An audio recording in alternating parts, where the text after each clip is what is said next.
बात निकलेगी तो फिर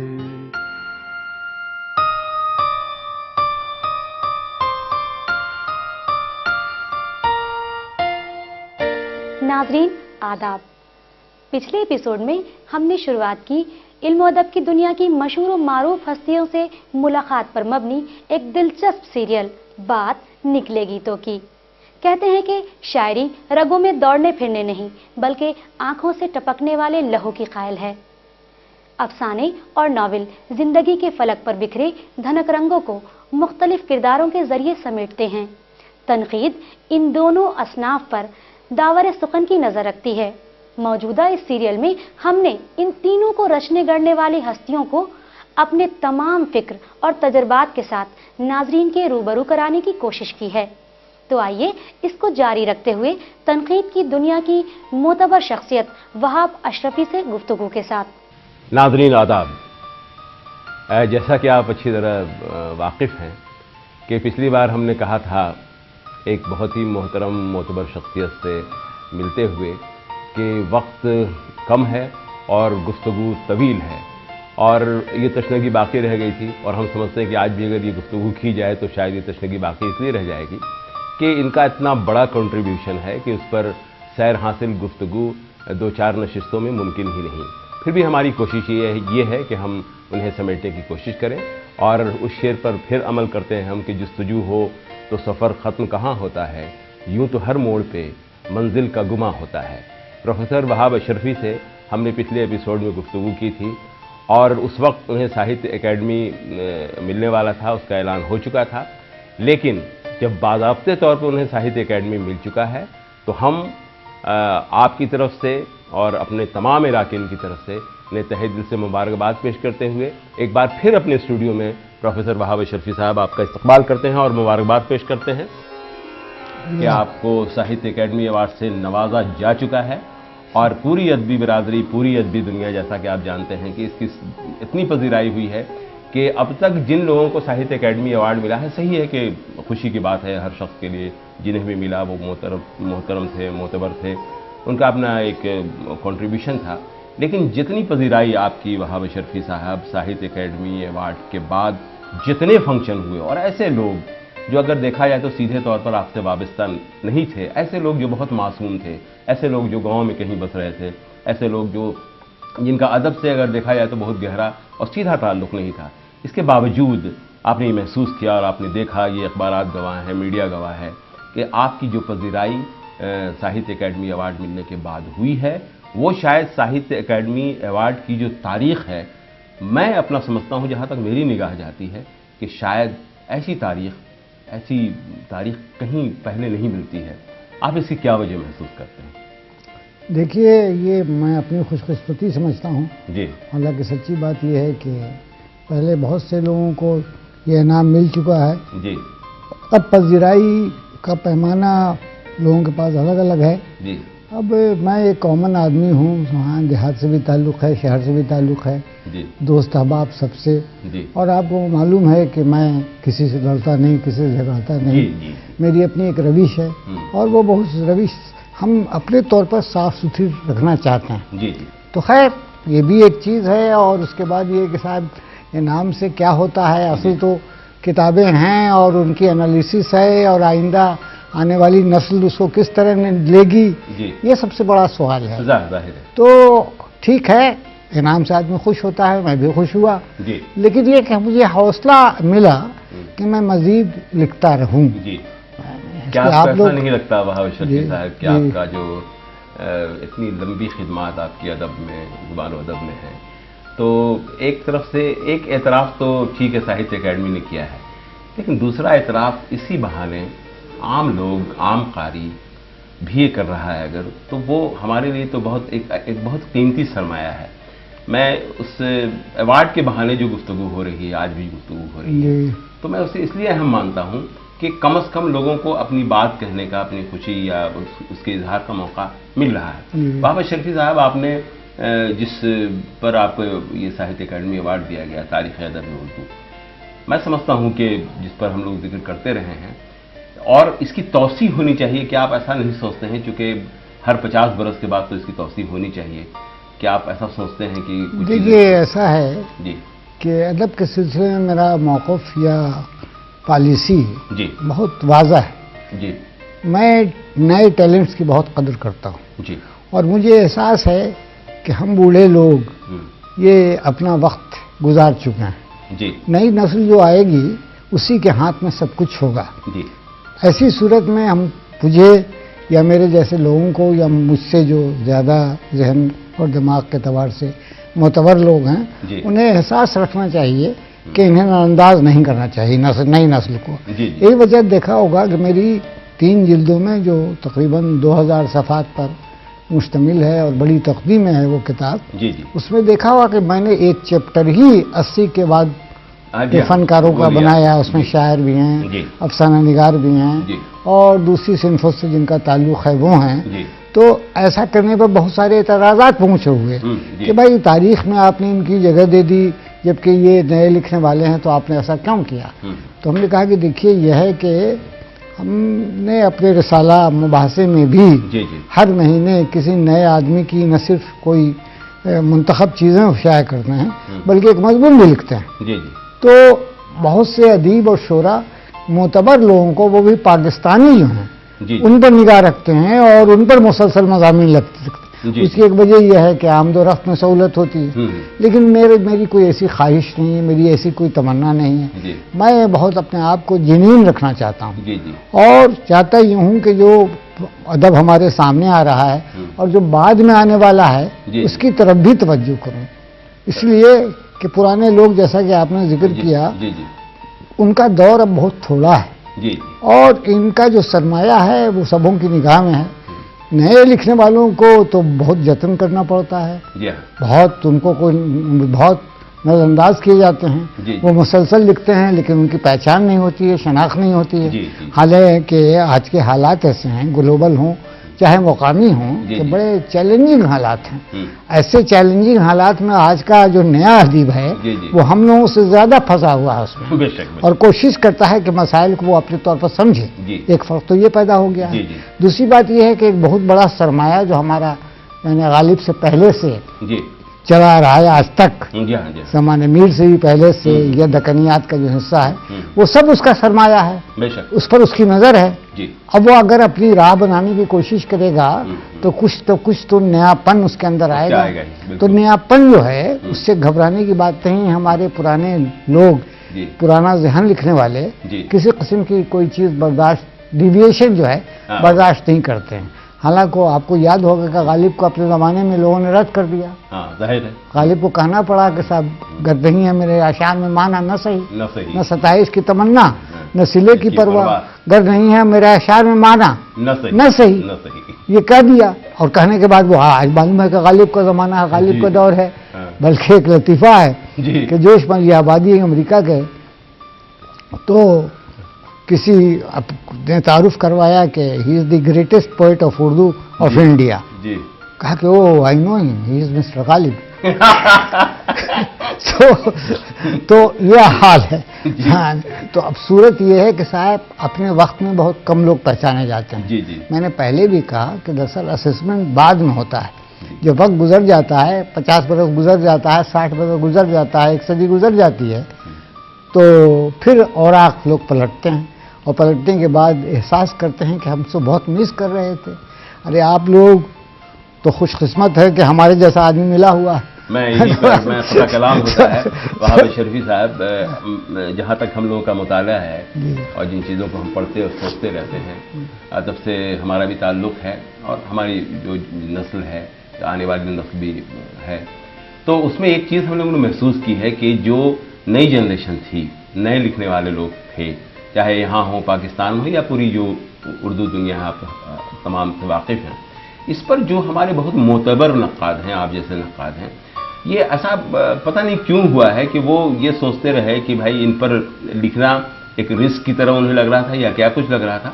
لیکن آپ نے جو یہ تاریخ ادب اردو ہے تو اس کے حوالے سے اور مباحثہ جیسا کہ آپ نے ذکر کیا یا اس کے بعد بھی اس کے حوالے سے آپ نے نئے لوگوں پر بہت ہی اعتماد کے ساتھ آپ نے لکھا. اور ایک بڑی وجہ ہے ایک بحث ہو رہی ہے نیشنل لیول پہ ایک بحث چل رہی ہے और वो बहस ये हो रही है कि ठीक है, जो हमारे 70 साल 75 साल और 80 साल के जो हमारे उदबा शोरा आज मौजूद हैं, जिनका कंट्रीब्यूशन है, फिर इसके बाद की नस्ल का क्या होगा। हम उर्दू का रोना रोज़ रो रहे हैं कि भाई ये उर्दू अदब जो है वो कहाँ जा रहा है, किस तरफ जा रहा है। तो जब तक आप नई जनरेशन को, जो नए लोग, नए लिखने पढ़ने वाले लोग हैं, मैं जो 20 साल से 25 साल से लिख रहे हैं या जो आज लिखने वाले लोग हैं, जब तक आप उनको इनकरेज नहीं कीजिएगा, जब उनकी पजीराई नहीं कीजिएगा। और बहुत अच्छी बात आपने अभी रखी कि चैलेंजेस तो हमारे पास ज़्यादा हैं, हम जिनको जूझ रहे हैं, जिन मसाइल से जूझ रहे हैं, अगर उन्हें हम पेश नज़र रख करके हमारा नक्काद अगर नहीं लिखता है, तो इसका मतलब ये होता है कि हम उनके साथ इंसाफ नहीं कर पा रहे हैं। वहाब अशरफी साहब, आपने जो ये किया, तो आपकी अपनी नस्ल के जो नक्काद हैं, उनका क्या रवैया रहा है इस सिलसिले में नए लोगों के लिखने पर? देखिए, वुसअत क़ल्बी बड़ी ही मुश्किल चीज़ है जी। आदमी फ्री होकर के, आज़ाद होकर के, जहन को आज़ाद छोड़ करके जी। चीज़ों का जायजा ले, ये बहुत मुश्किल है। जी। आपको मालूम है कि लोग ग्रुप्स में बटे हुए हैं, जी हाँ, बिल्कुल। सिर्फ उर्दू में नहीं बल्कि हिंदी में और समाने बगला में और दूसरी जुबानों में, अंग्रेजी में, सब ग्रुप से बटे हुए हैं। जी जी। अच्छा, ग्रुप बाजी जो है वो शदीद तर होती जा रही है। जी। किसी इमाम को लोग पकड़ लेते हैं, उनके साथ रहते हैं जी। और वो उनके कहे हुए पर या उनकी तबलीग और अशायद करते हैं। जी। मेरे साथ मामला यह है कि मैं बिहार का रहने वाला, जी जी, किसी बड़े मरकज का नहीं, लेकिन बिहार की अपनी तारीख रही है। जी। यहाँ काजी अब्दुल जैसा आदमी मुहक्किक हुआ है, कलीमुद्दीन अहमद जैसा नक्काद हुआ है, जी। अस्करी जैसा तारीख वो हुआ है। जी। तो ये सबकी अपनी इतना बड़ा एतमाद था इनको अंदर। शाहदीन आबादी जैसा शायर हुआ है, बेशक बेशक। तो इसका अपना रंग है। चुनांचे आपने देखा होगा कि इब्तदा में मेरी तहरीर में झुंझलाहट बहुत थी। मैंने अक्सर और बेशतर बहुत ही अकाबिर को, बड़े लोगों को पकड़ने की कोशिश की और उनको रद्द किया। जी। उनको बाज़ाब्ता मुबासा किया हमने, उनको मुबासा मुझसे करना पड़ा। अच्छा। उनको लड़ना पड़ा, किताबें आ गई हैं। जी। हाँ। वो ये समझते कि ये गया में रह रहा है, उस जमाने में मैं गया में था। जी जी। ये क्या मेरी बातों का जवाब देगा? न लाइब्रेरी है, न किताबें, साबित किया सामान। लेकिन हुआ क्या? हुआ कि सारे लोग, अब कौन सा मरकज हो गया कि गया मरकज हो गया, पटना मरकज हो गया, बहुत सी बुनियादों पर। तो इसलिए मैं कह रहा हूँ कि दरअसल ये है कि आदमी खुद जेन्युइन कितना है। वो नया अदीब जो वाकई शायर है, नक्काद है, वो जेन्युइन भी है कि नहीं है, कि वो मक्खी पर मक्खी मार रहा है।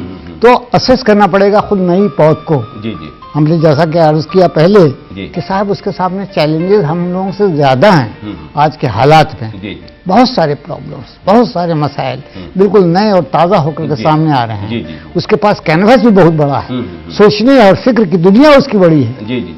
अब इश्क मोहब्बत का किस्सा बहुत पुराना हो गया, फिर भी ये पुरानी चीज अच्छी लगती है। चलिए, हुआ एक आध एपिसोड हो गया, एक आध कहानी हो गई, दो चार गजल हो गई, लेकिन यह है कि आप उस पर आप मुसलसल कंसंट्रेट नहीं कर सकते, इसलिए कि जमाने के मुतालबात कुछ और हैं। तो अब दो सतह पर, यानी हमारे शायरों को खुसूसन या फिक्शन निगार लोगों पर सुना है कि पहले क्या लिखा गया है, तकनीकी एतबार से, फनी एतबार से उसका कद, उस अफसाने का, उस शायरी का कितना बुलंद था। जी जी। ये देखना है। बिल्कुल। अब आप जो लिख रहे हैं तो उस मेयार को छूना होगा। बेशक बेशक। और उससे आगे निकलने की कोशिश करनी होगी। तो आपको टेक्निक के बारे में भी गौर करना होगा। यह गौर करना होगा जो शेर कह रहे हैं तो इस्तारा आपका, या तशबीह आपकी, या सामान्य सिविल्स मेटाफर, ये दूसरे सिंबल्स जो इलामात हैं वो सब किस कदर नए बना सकते हैं आप?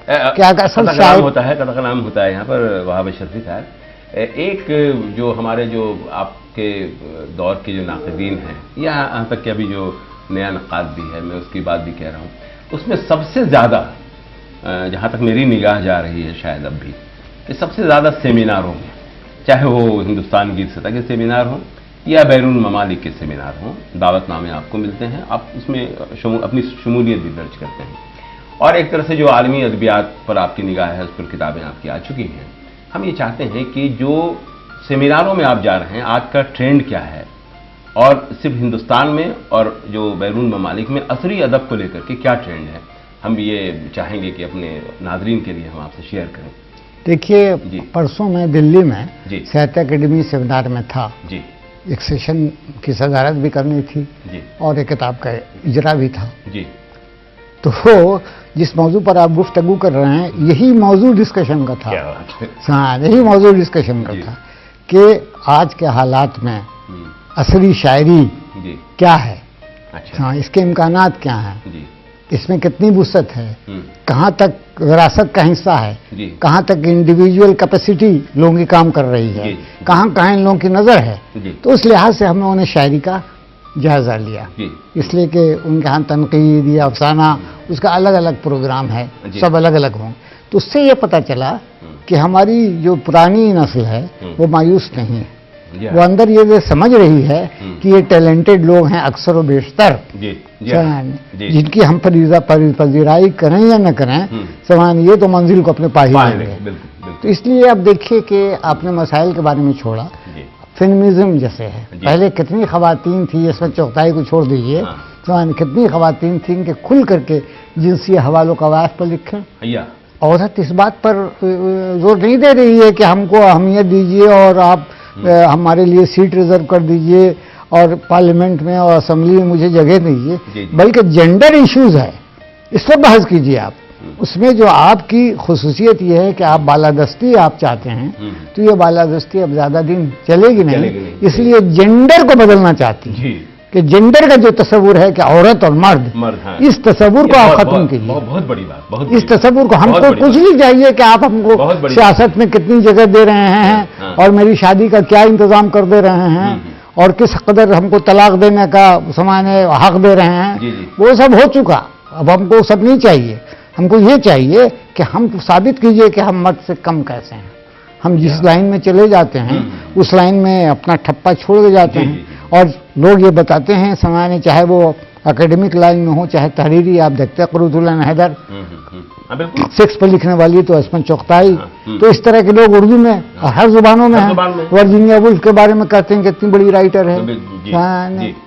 اب جین آسٹن ایک ناول لکھا, لیکن وہ ایک ناول ہی دنیا کا عظیم ترین ناول ہے.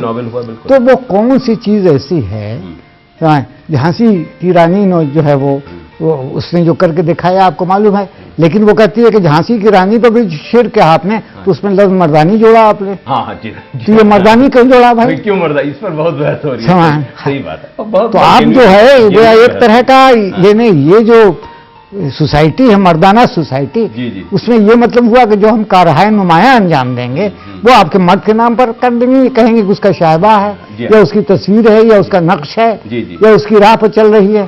نہیں, مجھے ایسے کمنٹس کی ضرورت نہیں. بہت اچھی, بہت اچھی. تو یہ فیمنزم, ہمارے یہاں فیمنزم کا تصور نوجوانوں کے ہم واقف نہیں, بہت زیادہ واقف لوگ نہیں ہیں. وہ سمجھتے ہیں کہ عورتوں کی آزادی اور اس کے بعد دفتروں میں کام کرنا, ان کا اخباروں میں جانا اور میڈیا میں کام کرنا, یہی آزادی ہے عورت کی. تو حافظ شرفی صاحب, بڑی خوبصورت گفتگو ہوئی. ہم عصری ادب کے بارے میں آپ سے بالکل نیا جو ادب ہمارا ہے اس کے سلسلے سے, اس کے حوالے سے گفتگو ہوئی. آپ نے ایک بڑا کام کیا ہے مستقل. آپ کو ہم دیکھ رہے ہیں کہ جو ہمارے قدیم ادب ہے, اس کے بعد ترقی پسند ادب آیا, پھر آپ کے جدیدیت اور مابعد جدیدیت, اور پھر آج کا جو نیا ادب ہے اس پر آپ کی جو تحریریں ہیں, تو آپ نے بتدریج جو ہے ارتقائی منازل طے کی ہیں تنقید میں بھی, اور آپ شروع سفر میں آپ افسانہ لکھتے رہے, شاعری کرتے رہے. تو اس لیے آپ کے پاس ایک تجربہ, ایک مشاہدہ نئے قسم کا ہے جو دوسرے نقاد کے پاس نہیں ہے. آپ کیا آج کے دور میں ابھی محسوس کر رہے ہیں کہ ابھی جو ہماری تنقید ہے وہ کہاں کس طرف جا رہی ہے؟ آج تنقید اتنی معتبر کیوں نہیں ہو پا رہی ہے جیسا کہ پہلے ترقی پسند تحریک کے زیر اثر جو ہوئی یا مابعد جدیدیت یا جدیدیت کے زیر اثر جو تنقید ہوئی, آج بھی تو لوگ لکھ رہے ہیں, لیکن وہ اتنی معتبر کیوں نہیں ہو پا رہی ہے؟ نہیں, دیکھیے ایسا ہے کہ آپ جب اعتبار کی بات کر رہے ہیں جی تو وہ اعتبار کی تحریریں تو آدمیوں سے جوڑنا پڑے گا. اچھا جی. اس وقت لکھنے والے کی تعداد بہت کثیر ہو گئی ہے. اچھا. اور سب مضمون نگار کو ایسے لکھنے والے کو آپ نقاد نہ کہیے, کریٹک نہ کہیے. بالکل ساری غلطی یہی ہے. آپ اگر کوئی مطلب میرے جیسا آدمی دو غزل کہہ دے تو میں شاعر نہیں ہو سکتا, مجھے شاعر نہیں کر سکتے آپ. نہ یہ دعویٰ کر کر کے کہ صاحب یہ شاعر بھی رہے ہیں, میں نے تو 25-40 افسانے لکھے, 40 افسانے, لیکن پھر بھی اپنے آپ کو افسانہ نگار نہیں کہتا. जुनेदी ने 3 अफसाना लिख कर हाँ, और सच्ची बात तो ये भी है कि लोगों ने मेरे अफसाने पर PhD तक कर ली, लेकिन और किताब भी छप गई। लेकिन मैं बहैसियत अफसानेगार, आप ही बताइए, इतने जमाने साथ हैं आप, कभी हमने अपना जिक्र किया किसी अफसाने का, ये कहा कि ये भी काबिल मुताला पढ़ लीजिए? तो असल किस्सा वही है कि आपका रुझान किस तरफ है। तो जो लोग नक्काद हैं बाज़ाब्ता 4-5, तादाद बहुत लंबी नहीं है, उनकी तहरीर को आप बेवजन नहीं कर सकते हैं। अब रही बात ये कि साहब पहले तरक्की पसंद थे, उसके बाद जदीदिये हुए, उसके बाद माँ बजदीदी, ये क्या है? तो मेरा अपना तस्वुर ये है कि अदब हमेशा बहता हुआ पानी है। नजरियात भी कहीं भी ठप नहीं है, दरवाजे बंद नहीं है। जो आदमी तरक्की पसंद था उस वक्त उसके वक्त के तकाजे के तहत था, अलग थे। अब उसके बाद ये कि उसके अंदर रिपीटिशन हो गया।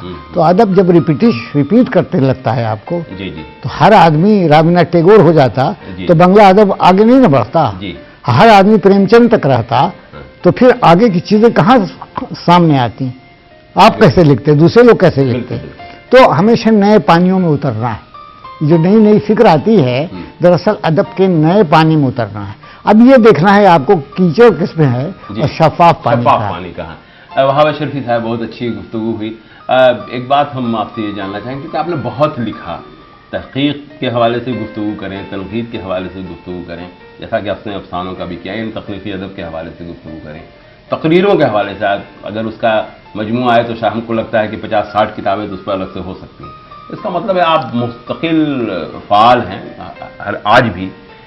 तो हम ये आपसे ये जानना चाहेंगे कि कौन सा कोई ऐसा कर्ब है क्या आपका कि जो आप चाहते हैं कि जिसको आप बयान करना चाहते हैं, शायद अब तक वो शर्मिंदा ताबीर नहीं हो सका है कहीं कुछ?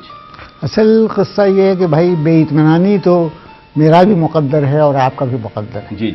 एक किताब लिखने के बाद हमेशा ये एहसास होता है कि कुछ न कुछ बातें छूट गई। मसलन ये कि मैं जब तारीख़ अदबियात आलम 7 जिल्दों में मुकम्मल कर चुका, तो मुझे एहसास हुआ कि पॉलिटिक्स दुनिया की क्या है, इस पर एक तकाबली किताब होनी चाहिए। अब दुनिया की पॉलिटिक्स यानी संस्कृत में क्या है और लैटिन में क्या है और ग्रीक में क्या है और फ्रेंच में क्या है और इंग्लिश में क्या है और पर्शियन में क्या है और तमिल में क्या है और तेलुगु में क्या है और हिंदी में क्या है और उर्दू में क्या है। तो ये जो इनकी शेरियात है, पोइटिक्स है, हिंदी में कौन सा लफ्ज़ होगा हम नहीं जानते हैं शायद, तो इस पर क्यों नज़र नहीं है? तो मैंने वो सिलसिला शुरू कर दिया उस पर लिखने का। और आपको शायद हैरत हो कि मैं 500 सफ़ात लिख ली। ये और बात है कि वो खुदा बख्श लाइब्रेरी का प्रोजेक्ट है, उन्होंने मुझे दिया था लिखने के लिए, तो इससे सहूलत भी कुछ हो गई। अब मैं मुसलसल लिख रहा हूँ तो मुझे ऐसा लगा कि जैसे कि उर्दू वालों ने संस्कृत को जो छोड़ दिया, उससे इस्तेफादा नहीं किया, तो उससे क्या हुआ कि उर्दू का बड़ा नुकसान हुआ। आपके यहाँ ड्रामे को फ़रोग़ नहीं हुआ। ड्रामे को आप नुक्कड़ ड्रामा कर लें या छोटे छोटे ड्रामे लिखें, लेकिन आप कोई अच्छा बड़ा ड्रामा नहीं लिख सके। उसकी वजह यह है कि आपने बहुत सारे सामान्य जो समझिए कि एथॉस कायम कर लिए अखलाकी ना, बिल्कुल बेमानी। और आप बताइए कि सारी दुनिया की अदबी पहचान ड्रामे से होती है या एपिक से होती है। आपके यहाँ एपिक भी नहीं है। रज़मिया जिसको कहते हैं, जैसे इलीड है, जैसे इलियड है, जैसे ओडिसी है, जैसे पैराडाइज लॉस्ट है, जैसे रामायण है, जैसे महाभारत है। आप क्या उसके सामने लाएं, क्या पेश करेंगे? तो ये जो बड़ा अदब जिससे पहचान आपकी होती है वो मिसिंग है। तो इस मिसिंग की वजह कि सिर्फ आप फारसी और अरबी को ताकते रहे। क्या बात, सब सिनफें आपने वहां से ले ली, उसमें तो आपका परफेक्शन है। गजल के बारे में सारी दुनिया हाथ मारती रही, वहां तक नहीं पहुंच सकी और न पहुंच सकेगी। उसका अपना कल्चर, अपनी सकाफत हो गई है जो दुनिया को चौंका रही है। तो आपको मालूम है गेटे ने पूरा एक दीवान लिखा गजलों का, कितने लोगों को खबर है मालूम नहीं, वो इतना मुतासिर हुआ। तो आपकी गजल जो है, जिस पर जितनी भी नाज करें, जिस कदर भी आप नाज करें, कम है। तो ऐसी सूरत में अगर आप अपना दामन वसी करना चाहते थे और वो पॉलिटिक्स में नजर होती आपकी, तो आप बहुत कुछ ले सकते थे। सही, बिल्कुल सही कह रहे, जो आपने नहीं लिया। नहीं, एक बात आती है वहाब अशरफी साहब कि आजकल एक गुफ्तगू चल रही है बहुत दिनों से, इस पर हिंदी में भी लिखा जा रहा है, उर्दू में भी लिखा जा रहा है और दूसरी ज़बानों में भी लिखा जा रहा है, रस्मुल ख़त के मामले को लेकर। آپ نے تو چونکہ ایک بڑا سرمایہ ہے، تو آپ اس کے بارے میں کیا سوچتے ہیں، یہ جو تبدیلی کے بعد، اور خاص طور پہ ایک بار جو ایک عالمی کانفرنس یہی ساہتیہ اکیڈمی نے بھی کی تھی اس پر پیش؟ اس کی اپنی خصوصیات ہیں. جی. دیکھیے آپ نے رسم الخط میں کیا کیا ہے، جی ہندی کے سارے ساؤنڈز لے لیے، بے پھے تھے ٹھیڑے کھے، جی سارے ساؤنڈز لے لیے، اور پھر شین لے لیا، غین لے لیا عربی سے سماعن، اور اس کے بعد کیا کیا لے لیا سماعن مختلف زبانوں سے. جی. تو آپ دیکھیے کہ جو صوتیات کا معاملہ ہے، فونیٹکس کا، جی ساؤنڈز کا، جی جی اس ساؤنڈز میں کوئی زبان اس کا انہوں نے یہ نہیں کری. اس لیے فلم والے میں جو جاتے ہیں وہ باضابطہ ٹیچر رکھ کر کے پہلے اردو سیکھتے ہیں. یا دیکھیے کہ اردو سے کوئی محبت ہے ان کو، ایسی کوئی بات نہیں ہے، اس لیے کہ وہ زبان ہے جو بیان کرنا چاہتے ہیں. ہم نے بہت ہی کٹر سے کٹر لوگوں کو دیکھا ہے، بولتے ہیں کہ بھاب صاحب آپ جب بولنے لگتے ہیں تو ہم لگتا ہے کہ ہم نے یہ زبان کیوں نہیں سیکھی. تو وہاب اشرفی صاحب، چونکہ ہم نے شروع میں بھی کہا تھا کہ آپ کا تعلق جو ہے وہ شاعری سے اور افسانے سے، اور پھر اس کے بعد تنقید سے اور ڈرامے سے رہا ہے. آپ نے اشعار بہت اچھے کہے ہیں، میں اپنی ذاتی ملاقات میں آپ کو سنتا رہا ہوں، دوسرے لوگ بھی سنتے رہے. ہم اپنے ناظرین کے لیے چونکہ ہم چاہیں گے کہ چند اشعار صحیح آپ ایک شعر آپ جو ہے حافظ اس کا بے دل کا سن لیجیے. ہاں ارشاد. جو نئے اور پرانے لوگوں کو جی جوڑتا ہے کہ کیسے باغ میں جائیے اور کیسے نہ جائیے. جی جی تو جو پرانے لوگ ہیں ان کے لیے بھی یہ درس ہے اس میں، جی. اور نئے لوگ ہیں ان کے بھی درس ہے. کیا وہ شعر ہے، کسی تمس اگر حوست کشد کہ بسیر سر و سمندرا. اب دیکھیے ذرا سا کیڈنس دیکھیے، جی جی جی کیڈنس دیکھیے، جو تکرار لفظی ہے اور ساؤنڈ کی تکرار ہے. جی جی ستمست اگر حوست کشد کہ بسیر سر و سمندرا تو غنچہ کم نمین ای در دل کشا بچمندرا. کیا بات، دل کو کیا پھیلائیے، لوگوں کو ایک وسعت دیں. سمیٹیے. کیا بات، کیا بات. دور تو مت میں کیجیے. اسی نوٹ کے ساتھ بہت اچھی بات کہی کہ ایک وسعت دیں، اور پھر وسعتوں کو سمیٹنا بھی ایک فن ہے، ہم سمجھتے ہیں. ہمارے پاس اپنے وقت کا تقاضا ہے. ہم نے پہلے بھی آپ سے کہا تھا کہ یہ گفتگو ہم جس شخصیت کے پاس بیٹھے ہوئے ہیں، جن سے گفتگو کر رہے ہیں، میں نے کہا کہ ایک لمبا لمبا لمبا کنٹریبیوشن ہے، اور اس پر گفتگو کرنا ہم سمجھتے ہیں کہ یہ محض 1 گھنٹے اور 2 گھنٹے کا قصہ نہیں ہے، بلکہ ان کا جو اپنا کنٹریبیوشن ہے وہ نصف صدی سے زائد کا قصہ ہے. تو میں سمجھتا ہوں کہ ان قصوں کو سننے کے لیے ہمیں بہت ہی، ہندی میں ایک لفظ ہے دھیریہ کی ضرورت ہے. تو ہمیں پھر کبھی موقع ملا تو انشاءاللہ یہ گفتگو ہم ہمیشہ جاری رکھیں گے. وہاب اشرفی صاحب کے حوالے سے ہم بالکل ان کے عالمی ادبیات کو لے کر کے اور تاریخ ادب اردو، اور بھی ان کی جو تنقیدی نگارشات تھیں، اور ان کے افسانے اور ان کے ڈرامے، اور پھر ان کی شاعری پر انہوں نے شعر تو سنائے نہیں، لیکن اس پر ہم لوگوں نے گفتگو کی، اور اس بات کا اندازہ ہمیں ہوا کہ واقعی ہم یہاں پر ایک ہی شعر تو یاد آتا ہے ہمیں کہ ہزاروں سال نرگس اپنی بے نوری پہ روتی ہے، بڑی مشکل سے ہوتا ہے چمن میں دیداور پیدا. ہمارے ہاں اگر وہاب اشرفی ہے تو وہ واقعی بڑی مشکل سے پیدا ہوا ہے، یہ آنے والی نسلیں یاد رکھیں گی. ہم اسی نوٹ کے ساتھ پروفیسر وہاب اشرفی صاحب، آپ کا بہت بہت شکریہ سر.